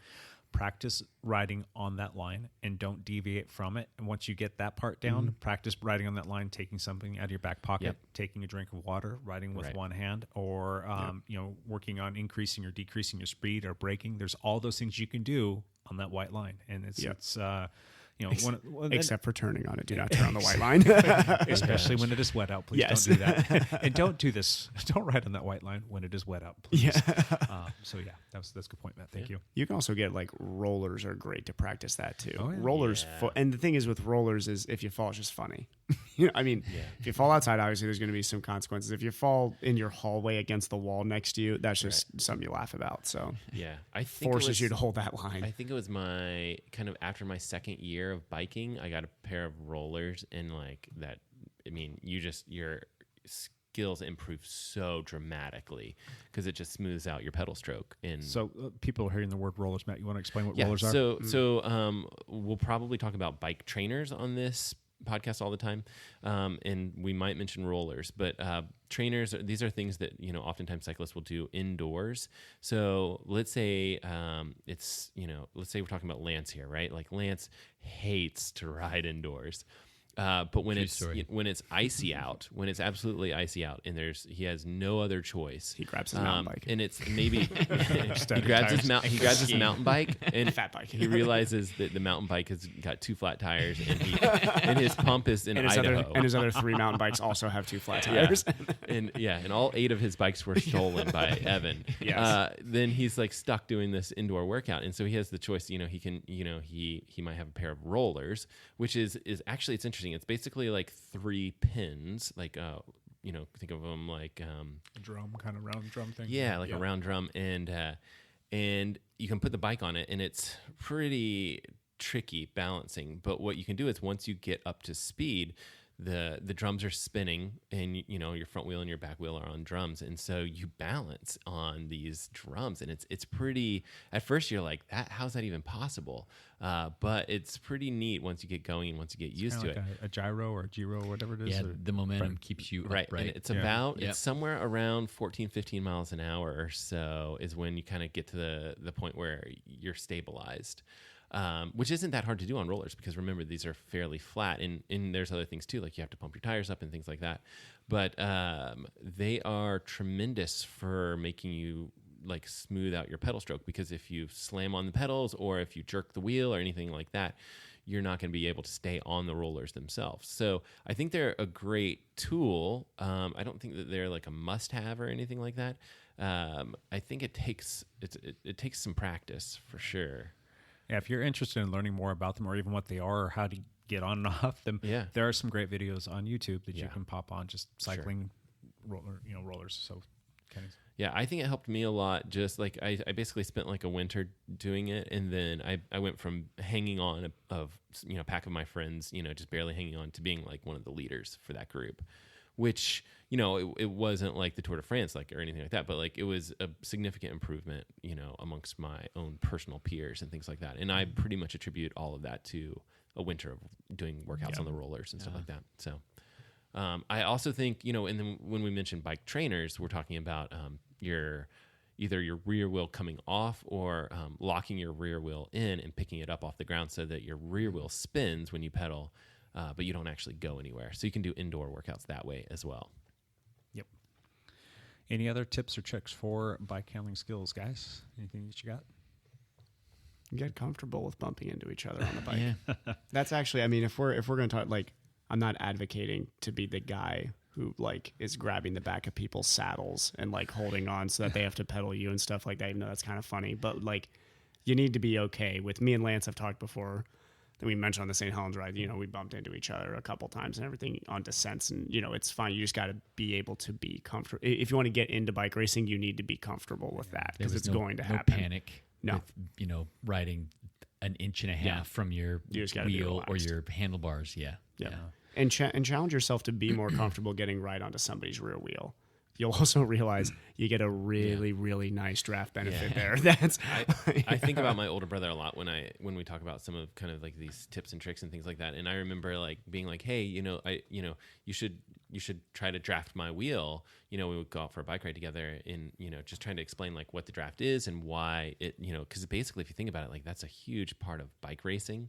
Oh yeah. And it was interesting. It's oh yeah, I think I feel it. And I turned around and looked back to see if he's on my wheel, and he was probably 20 feet back, easily triathlon legal. Yeah. Right. he was legally drafting you. And I'm like, dude, I will not touch my brakes. I need you to get within a wheel's length, right? Kind of get in that. Within 2 feet of me. He would not get anywhere close. It's spooky to begin with. It's pretty scary. Yeah. So and it's one of those things where he only bikes by himself. So he doesn't bike with people, and so he tries to bike where there's not that much traffic and stuff like that. But he's racing triathlons, so he needs, and so I'm just hoping sometime he'll come visit, and we'll just spend some quality time biking so that he can pick up as much as possible in a short amount of time, riding with someone. Yeah. So. How about this one? Always look where you're going, not just right in front of your wheel. So you want to be looking at the end of a turn as opposed to the beginning of a turn. And the funny thing is your body will know where it needs to be if you're looking ahead of the game here. And you're more times than not, you're going to be much quicker, more agile through a turn. So looking out in front of you is a huge, huge benefit that I can tell people, especially when you're doing a lot of mountain biking stuff. You're going to pay a lot more dividends there. On the road side of things, I think it pays dividends there. And another thing, especially while you're on the road and the mountain for that matter, is brake before, not during a turn. That will actually help you quite a bit in terms of getting through that turn a lot quicker, and you'll be more balanced. And what if you're in the middle of a turn and you realize you've got to you've got to brake, of course, but commit to it. Just lean until you are touching pavement. Just don't get too overzealous with those brakes, because that's where things can go really haywire. And that's actually a nice segue, Matt. Nice call. Get really familiarized with your brakes and how sensitive they are, and how much actuation or how much action you're going to get off those things as you grab them. Or if you need to replace the pads. Replace pads. And obviously there's going to be a huge difference between, say, riding a road bike with disc brakes on it and a road bike with cantilever brakes on it, or rim brakes. You're going to have much greater braking power with the disc brakes. So definitely make sure that you know your bike pretty well and how well it works, and practice braking that stuff. Don't practice all right, I'm going to go hit this corner at 40 miles an hour, and see how my brakes work. Go out in a safe place and get comfortable using your brakes. Practice braking hard at 5 miles an hour, practice braking hard at 10 miles an hour, and so on and so forth, until you get really familiar with how your bike brakes, and then you should, after some time and experience, have a really good idea of how hard you can go into a corner. And it's always, from a safety perspective, better. You're not getting paid millions of dollars to go out and race your bike. Go into that corner just a touch slower, knowing that you can always pedal out of it and make up for it, as opposed to a touch too fast. Because going down and braking stuff is no fun. The other thing with braking would be like anytime you have an adjustment to your brakes, you kind of need to just. What I do is I kind of give them a couple taps as I'm starting to roll, so I get a feel for where that braking point is. Yeah. Because even when you switch wheel sets, right? The rim width is different in your. Well, of course, I'm not thinking about disc brakes here, but like the braking can be different significantly, and if you're expecting your brakes to hit at a certain point and they hit at a different point, you might be stopping faster or slower than you are expecting to. So, and another thing about the cornering part of it is try and keep your center of gravity lower. It's going to help you brake better. So it's a little bit easier on a mountain bike, say that has a dropper post, which is a seat that you can actually adjust up and down as you're riding it by pushing buttons and just putting a little bit of weight on it. You really can't do that on a road bike, but what you can do is you can keep your center, your upper body a little bit lower, and try and get your weight distributed on the bike so that you can keep that center of gravity as low as possible. So, and then let's say you're hitting a downhill left-hand turn. You always want your left knee then. So whatever way you are turning, you want that pedal stroke to be up. Yeah, on that the side. Inside knee always has to be flared out. Exactly. So you can, And then your toe too. You want to point your toe down. You want to put pressure into the toe over the spindle, as opposed to just keeping your foot flat or just putting your weight on your saddle. No, put the weight on that outside foot. So you want to push down on that foot, and that's actually going to help you get greater traction. And that's a nice little cornering tactic for going around a corner a little bit faster. And Jake has like a ton of KOM descents, so he kind of has got this down to an art. Oh, and so does this guy sitting next to me, Mr. Lance Hepler. And these two guys over here do not. So, and that just comes from a lot of mountain bike riding. I mean, to go back to Lance's original idea or suggestion, it's riding off dirt. It's riding off road. That really taught me how to handle my bike and really just asking a lot of questions. And I will still to this day get absolutely destroyed on downhill stuff when I go ride with guys that have a ton of motocross experience. Those guys, for whatever reason, just know how to handle a bike like it's nobody's business. And it's maybe that's another thing that we need to throw out here is go ride a motorcycle. I don't know. Motorcycle. The best bike handler I knew back in Ohio was a good friend of mine, Robert Jensen, and he came from motorcycle racing, and then just became one of the best crit racers. Like in Ohio, the guy was. He was fearless in those. He was terrifying in those corners. Yeah, it's like a buddy of mine down in Southern California, Casey Burton, is just like an all-time, huge like downhill mountain bike, crazy fast guy. And background motocross. You got the guys on our team. You've got the Hamness brothers, and you've got Brian Wise. Those guys are big motocrossers. And those guys can really handle their business on the downhill stuff. So, maybe there's something there. Maybe I need to get a motorcycle. Maybe not. And it's just cool. Yeah. It's cool. It's very cool. Yeah. Cycling, like, nobody's like, man, that guy looks cool on that bike. Unless it's us cyclists. Everybody looks at a motorcycle like, I want to be that guy. Like, do not look cool in Lycra. No. Period. No, there's nobody no way you looks can make that look cool. in skin tight Lycra. Another thing, shift before, not after, or rather during a turn. That's another thing to remember. So if you do need to shift and you've all of a sudden got to shift while you're in a corner, your bike's not going to shift unless you pedal. And if you pedal with yourself turned over and you have a pedal strike, things get ugly. Yeah. So, what else you guys got? Vision is very important. Yes, sir. Get your vision checked. Well, I mean, like if you wear glasses, wear your glasses when you ride so that you can see the little small things in the road. If the sun, if it's going to be sunrise or sunset, have a visor, wear a cycling cap under your helmet or something so that you can protect, or wear glasses so that you don't take a fly to the eyeball. Ask me how I know. So that, you've got to have good vision too. That has a big to do with how. Evan, you never wear glasses. No, I do. I used to, and then I got to make a confession here. My eyesight is getting bad. Okay.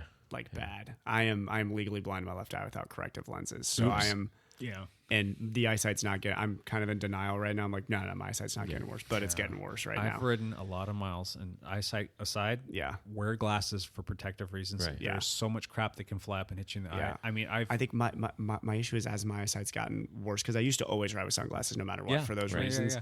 It's I don't feel like I'm able to see the little inconsistencies in the road as well when I have sunglasses on. But you could use my clear. eyesight's starting to You could scare use me. clear glasses. Yeah, I do. I actually have a pair that I'm going to start using this, because as soon as it starts raining, I'm going to be wearing the glasses. So I've already wearing them now. Let's see, I've got him. I've bugged him. All right. Headphones. Headphones, that's me. Yeah, that's Yeah. gonna bug you. Legs. Yeah. Shaving. Yeah. Hey, you know what else for bike handling Wait a ever minute. does really well? Yeah, Being aerodynamic. I won 4 races last week with hairy legs, so suck it, man. But that's off-road racing. That doesn't even. Oh, dang, yes, Everybody you're right. in the off-road world has hairy legs. Did anyone heckle you about your leg hair? I didn't hear that. That's like the one place you won't get heckled is mountain bike and cyclocross You're like racing. winning the race, and they're like, "Why haven't you shaved your leg?" All right, here's another thing. Riding your bike extremely slow, like Yeah. just like going as slow as you possibly can, and just kind of like it's like a was it trialist, time trialist or whatever. Or try to make a 180 or- turn. yeah, Yeah. without clipping out, or work on your track stand. And basically, what a track stand is I you're love it. not going to clip out or step off your pedals. You're going to stay on your bike, but you're not going to move. So you're going to work on getting that balance point. And it's We used to do cone drills for fun. Yeah. At the bike shop, and we would just reach down, grab whenever you're going test bike, ride a bike around. That's what we would do. Yeah. That's those are a couple good ways to get real good balance and proprioceptiveness about being on your bike.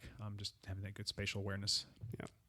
And also, you want to be able to be that guy at the bike. Like, you can always tell who are the better bike handlers because they're the guys when the bike race is getting started that are still kind of slow riding around, talking to people. You just spend more time on the bike in those slow situations, which is like in the parking lot before the race, riding your bike up to the line. Yeah. Going in at it, like just get comfortable riding your bike around people. There's a little subtle. So after nationals in Cleveland, we had to ride back up to our hotel, Right. and you had to ride through this trail that had a ton of people walking on Right. it, and it was up and down quite a bit. Yeah. And I realized I was riding back with a group of friends and stuff, and I had a couple of friends were able to stay with me on that. We were riding very slow uphill because we were walking behind people, and other triathletes, as I know we're gonna get giggles around the table at that, had to unclip and were walking their bike. Yeah. Because they just didn't feel comfortable going 2 or 3 miles an hour, 2, 3, 4 miles an hour going Real uphill. slow. Yeah. And that was where I kind of was glad. I was like, I'm glad I have a cycling background right now because Yeah. this is actually just kind of fun to do. You're just riding around people and just getting really comfortable riding slow. Yeah. On a time trial bike too, which is like an awkward thing to do. Yeah. Those bikes are not made to go slow. No, it is true. The time trial bike and just like the handling of Yeah, it. it's like just the entire Probably system. had race wheels on too. It's Yeah. like, Riding slow with a disc, it just doesn't seem Yes. right. Yeah. And my very last thing, and I think we're about done here. So before we kick on, if you want to know more about bike handling skills, go onto YouTube and type in Mr. Peter Sagan's name. He will show you a thing or two about bike handling. Oh my gosh, that guy is just insane, and he's an inspiration. At least to me, it's pretty fancy, fun stuff. So Yeah. cool. All right, let's get on with this thing, and Yeah. let's jump into the hot seat. We haven't done the hot seat in a couple Oh, weeks. hot seat. Here we Hot go. seat. yeah, I know. Warm These are always seat. funny. Matt, you want to start with Yeah, the hot seat? I have a softball for you guys. Uh-oh.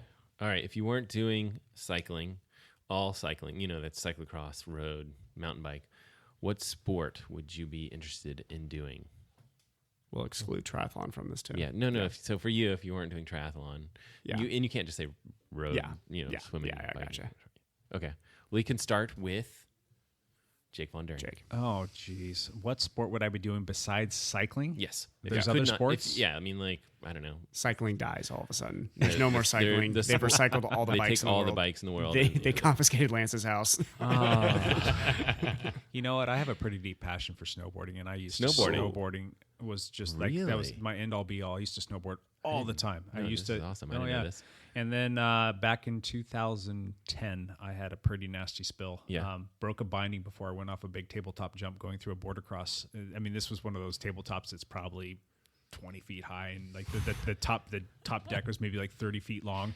I cleared it, but when I went to land, my God, I think it was my front bind. Yeah, it was my front binding. It basically wasn't like once I came down onto it, it came off, and I had a ragdoll moment. No. I don't remember because I again hit my head. Jeez. And my buddy came up on me, and I was out cold, and then woke up, and we sat there for a couple minutes, and I convinced him that I was okay. Still don't remember any of this. And then skated down the rest of the way to the bottom of the lift and sat down, and my other friend came up who's a paramedic EMT, And he said, "Hey guys, what's going on?" And my buddy Jason says, "Hey Brian, I think something's wrong with Jake." And he's like, "What happened?" He told him the story, and Brian came over and started asking me some questions, and I had no idea like what year it was. I didn't know who the president was. I was like, in my brain, it was 10 years earlier. And then he calls over ski patrol, and then I got that little e-ticket ride down in the toboggan, boxed up in the ambulance and taken to the hospital for observation for 2 or 3 hours. And they let me go. We went out to dinner, and they told him that they had to wake me up like every hour all night long and to just keep an eye on me. It's like, all right, well, we got to go eat dinner. We'll keep an eye on him there. And I was just asking everybody the same list of like 6 or 7 questions over and over and over, like every 5 minutes. And they just finally wrote out the answers because it was the same questions, and they put them on a piece of paper and handed them to me. And they said I was just being completely ridiculous with like the servers and asking them like weird off the wall questions. And I don't mind our friend over here. So, and I think it was about 9 o'clock at night, and this happened at about 1. About 9 o'clock ish at night was my first memory of like, oh, wait a second, like, How did I get here? how did I get here? weren't we out snowboarding? What's going on? So yeah. Anyway, to answer your question, I would love to get back into snowboarding. I just don't know if it's a good idea for me. No. So I'm just curious. I just Yeah. like to hear about other people's things that I might be interested in. yeah. Mr. Lance. Soccer, softball. Really? Soccer? Surfing. Yeah. Scuba diving. Okay, so surfing. Skiing. Okay. Racquetball. He's just throwing at this. Racquetball does not fit into that group. no. Take away racquetball. The game is not just named sports that come Yeah. to your Driving. head. Well, these are all things I've done or have been involved in. Or Did you play a lot of softball? Like Yeah. slow pitch? Yeah. Oh gosh, I played Yeah. all the way up until, was it 2013? I had a mountain bike crash. Everything's crash. Everything ends in a crash. So I tore my labrum on my right shoulder. I broke the glenoid fossa, and I what else I do? I tore the supraspinatus. So I had to take some time off from softball, and I just haven't played since. So it's been over 5 years. I think it's been over 5 years since I've played. And Dialed I cycling used to, softball team. yeah, We should get that going. I used to play at a pretty competitive level, Yeah. and there was probably a stretch of 3 or 4 years where we were averaging over 150 games a year.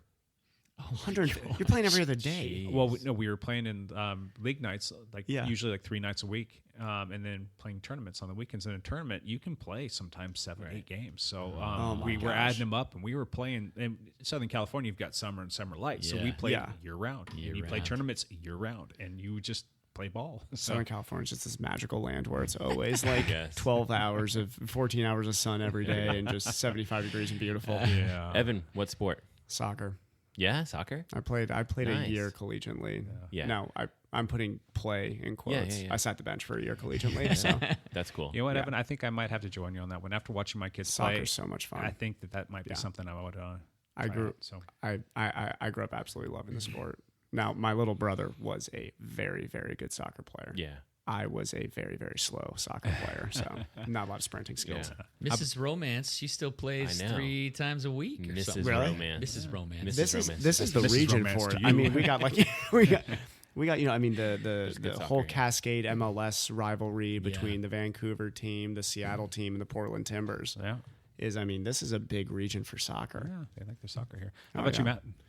I don't know. I've been running for so long. It's hard to think of anything else. I played soccer a little bit when I was younger. Yeah. That would be fun. I did some like rock climbing stuff with my wife, and I really enjoyed that. I'd totally get back into that.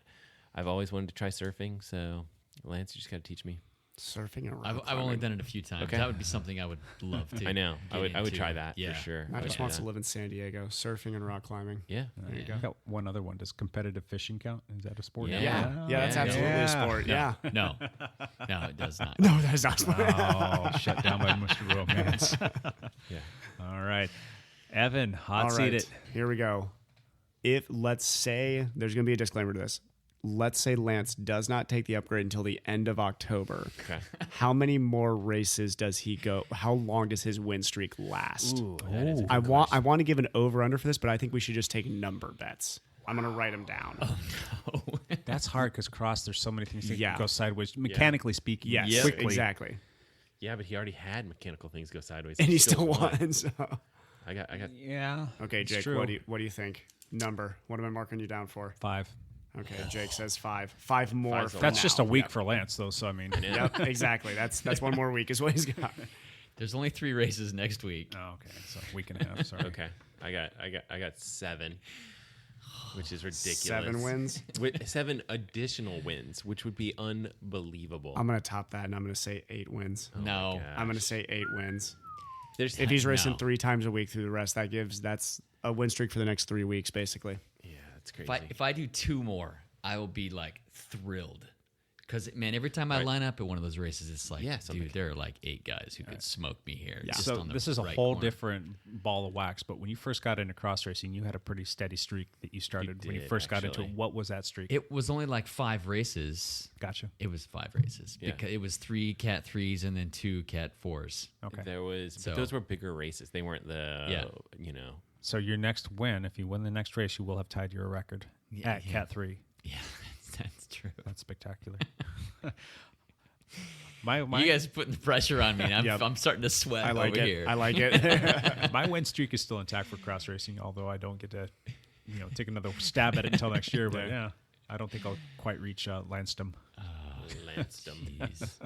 Lance, got any hot seat questions? I got a hot seat question. What's your most favorite movie you have seen in the last couple years? Oh man, mine's all kids movies. Can I say one that I'm about to go see? No, you haven't seen Dang it. Okay. Because I've not seen a movie in a Might be while. horrible.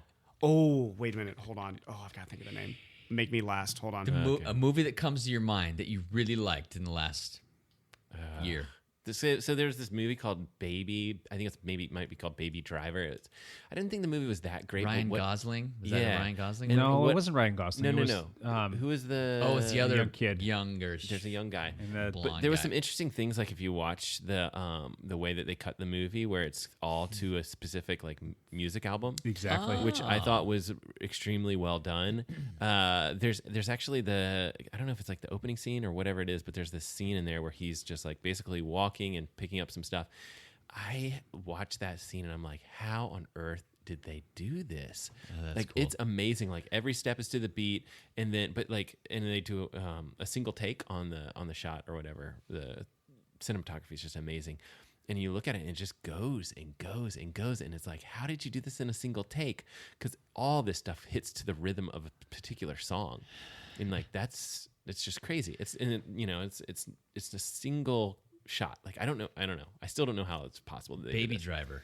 Yeah. I think it's either called Baby Driver or called Baby. Yeah, I Kevin don't know. Or Spacey was Baby. in it. And Oh yeah, Kevin Spacey was in there. everybody's favorite person now. Yeah. That was So a good that's movie. a movie that I haven't comes to seen mind. that. That's why I asked. Mostly I just watch kids' movies though.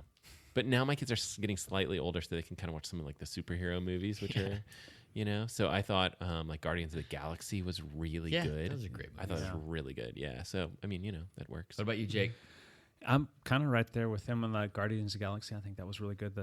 You said one, but I'm Funny. gonna throw a couple of them. I script. like the Star Wars. I know that there was some debate on whether or not that was good or not. I still quite enjoyed it. The one that's still sitting in my head that was one that I watched recently was Deadpool 2. I think that was a really good one. I really enjoyed the sensibilities and the comedy humor of those A movies. little off color. But, Yes. Perfect. yeah. Yes. Or a lot off color. Oh yeah. Yeah. I mean, you know what you're getting into. I think when you watch that. Right. Hopefully. Yeah. Okay. Earmuffs, kids. I'll just go. get I'll out of the go. room. I'll go very dark with my pick Okay. because it was a great movie. Okay. Does anybody here at this table ever watch horror movies? Anybody horror movies? No. No. Least favorite genre. This will be a popular one then, guys. So there was a movie that came out earlier this year called Hereditary. Did you guys see the commercials for it? No. Oh. It was probably, if you started watching the commercials, you probably shut it off pretty quick. It was terrifying. Great storyline. Like Cool. it was that type of movie that afterwards you had to sit there and Google some of the Yeah. like symbolism throughout it. It was a very well put together, well thought through plot line. Heritage. Okay. It was Hereditary. Oh, sorry. Hereditary. Yeah. So it was a lot like if anybody ever watched the Saw movies. On the surface, very gory, seemed like Yeah. shock, like horror, but actually had a very, very well thought through storyline. Very well done. So yeah. I'm not going to see that. Yeah. Say that right now. So anybody listening to I was podcasts who likes horror I was movies? thinking about it. I was thinking about it, and then he was like, kind of like the Saw movies, and I'm like, nope, No. It's not. nope. It's not like the Saw movies. It's just. I hope it's better. It's that level of storyline. It's not I mean, there's not a lot of gore in it. That's why there's some gore, not a ton of gore. I'm okay with some gore and some scary stuff if It is a if there's a great good movie. story. Yes, it is a great movie. There are plenty of horror movies out there that are just garbage. This is a great movie. Reservoir Dogs and stuff like that. Like I'm just like those movies are fantastic. Yeah, they're they're great excruciating sometimes to watch, right? Super bloody. Yeah, they're super bloody. It's I mean, Tarantino trait. any Yes, Tarantino any stuff Tarantino is, movie, yeah. but I still think that stuff's good. Yeah. Yeah. Most of it. Good movie. Cool. My favorite movie of the last couple years was Hell or High Water. Did you ever see that? No, but I did see commercials for it. Is it worth it? Yes. Okay. Yes. Western type-ish Yeah. movie, bank robber type movie, Okay, I'm but gonna with write this down. Yeah. Chris Pine Hell or and Ben High Water. Foster and Jeff Bridges. Well, that's a good group. Just fantastic script, great filmmaking, great writing. Is a very good movie. Hell or High Water. I Also, liked it a lot. teaser for the future. Have you guys seen commercials for White Boy Rick? Oh, The new yeah, Matthew McConaughey. That looks interesting. So it's gonna be a drug dealer movie. So if anybody doesn't like that type of movie, it's good. But it's a Matthew McConaughey, and Oh, he's is got that the one with the little kid that's kind of a part of his little like mafia drug kingpin. cartel Yeah, thing, based on a true story. But Matthew McConaughey has a mustache in it, which is just, I mean, that's tough to beat. All right, hot seat, Jake. All right. First and foremost, this is our 25th podcast. Oh, really? That's kind of cool, huh? Quarter century.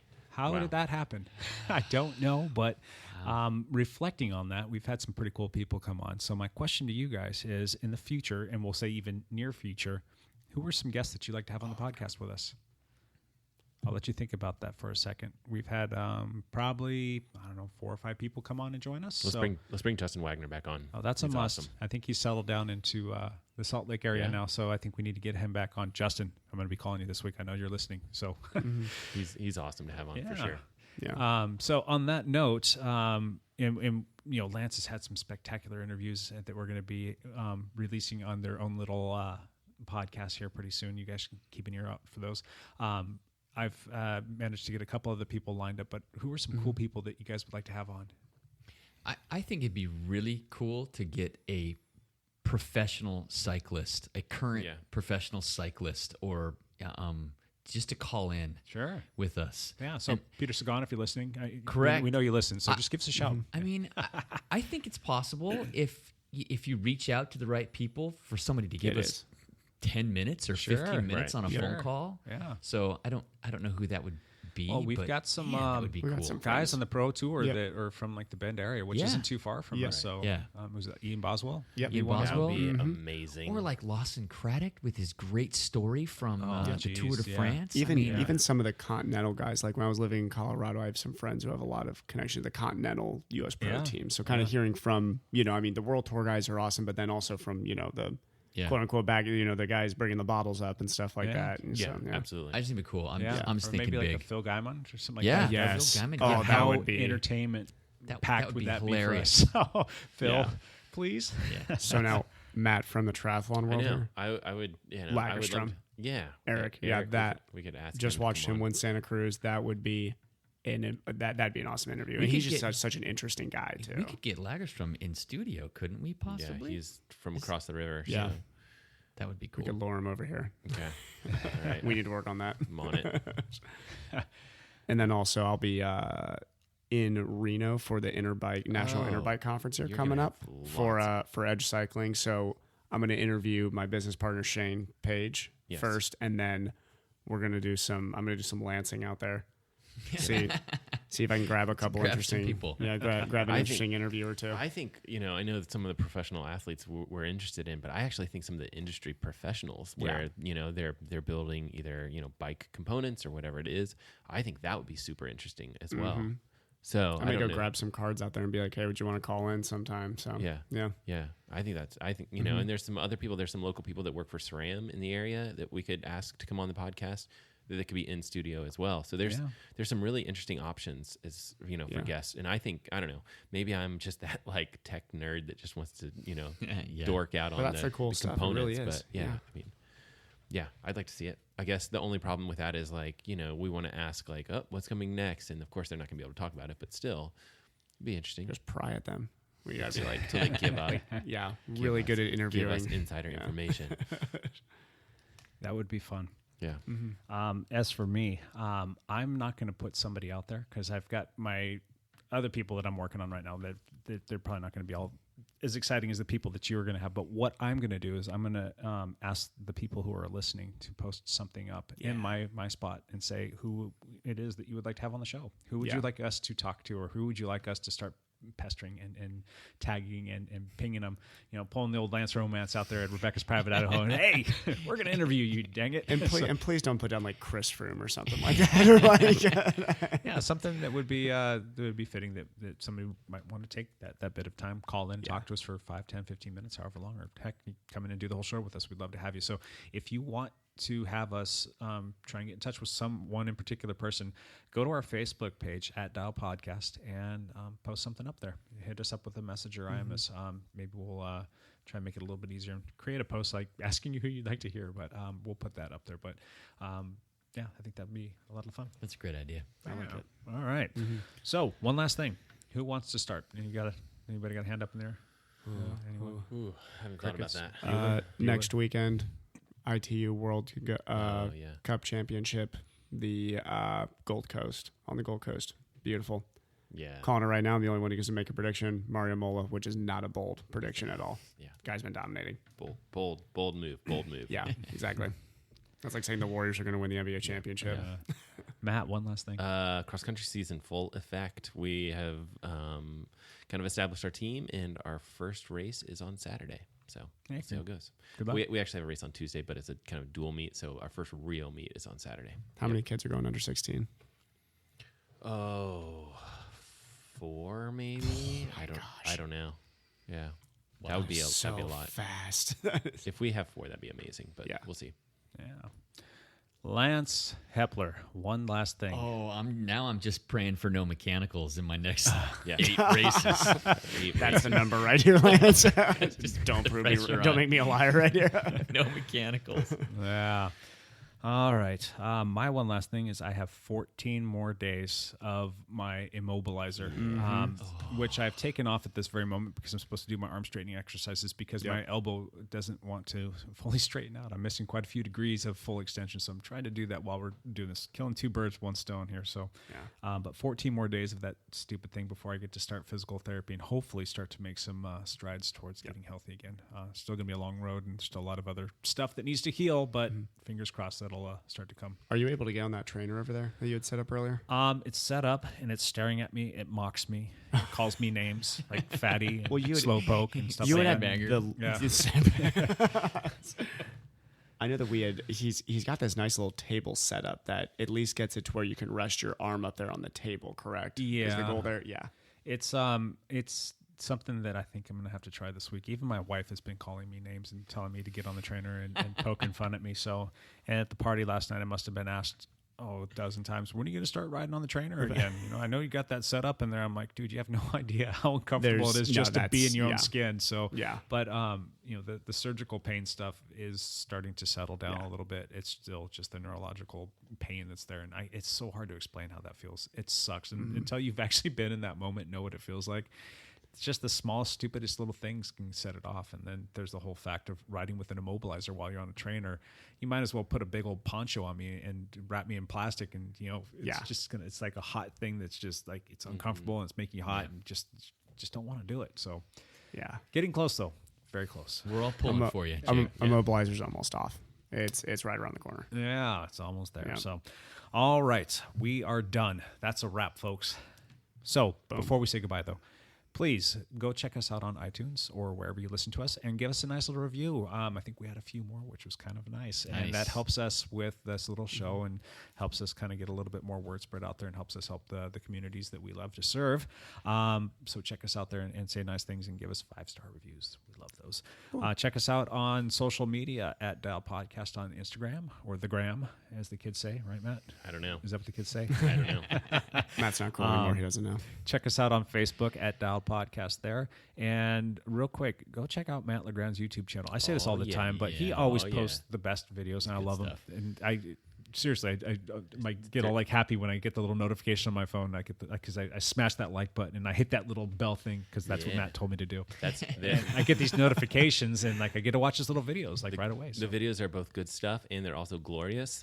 And therefore you should watch them and subscribe. The most recent one was I did a oh, this is actually perfect. I don't know why I didn't talk about Didn't this you before. do a teaser for one? No, a challenge for people to clean their bikes, which is awesome. Oh, yeah, that's And then so this will apply to you guys, the 4 here, except for Jake maybe. But clean your bikes, take a picture before, take a picture afterwards, and post how long it took you to clean your bike. So clean as fast as possible. so Matt. My record was 10 minutes and 11 seconds, which you guys will destroy. I bet you I could crush that. Oh right yeah, now. even one-handed. I think. Look you at could my beat bike that. right now to your left. I will clean that thing up and have it spit shined and polished for you. It's absolutely perfect. It's brand This new. is- It's this never is the- been ridden.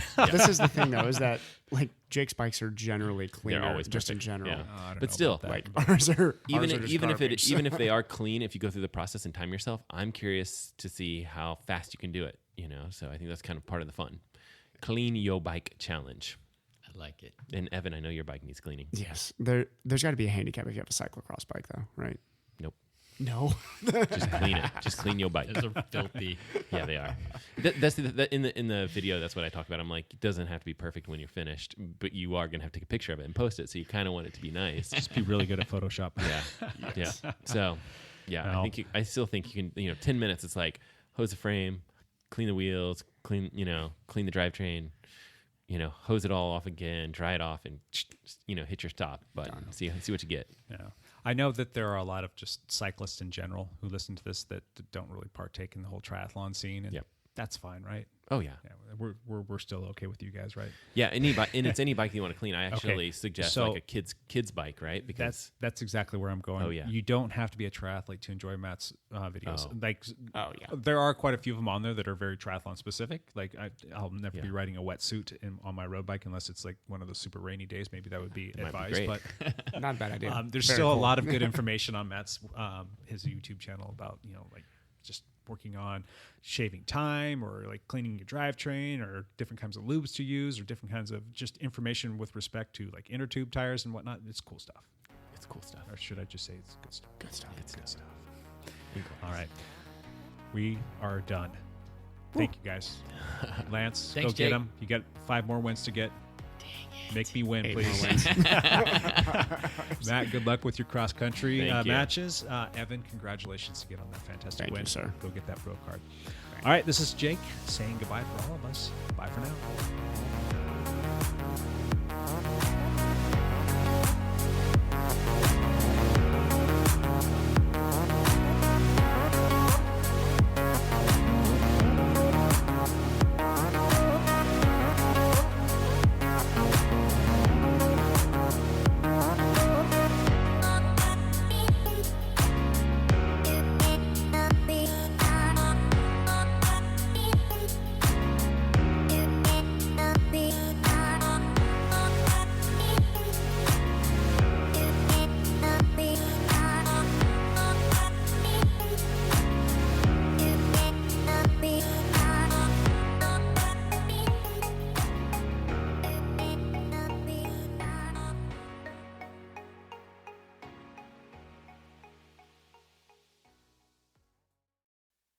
Exterminate! Exterminate! Exterminate!